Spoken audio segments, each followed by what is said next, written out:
You ask Tiger to solve. This deals with linear equations with one unknown. The final result is x equals -7. Let's solve it step by step. Simplify the expression. Expand the parentheses.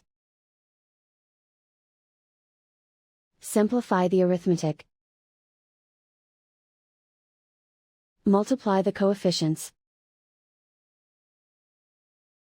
Group all constants on the right side of the equation. Add 8 to both sides. Group like terms.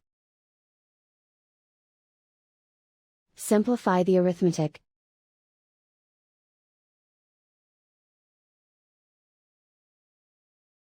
Isolate the x. Divide both sides by 16. Simplify the fraction.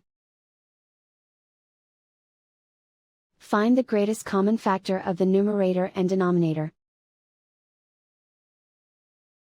Factor out and cancel the greatest common factor. And so the final result is x equals -7.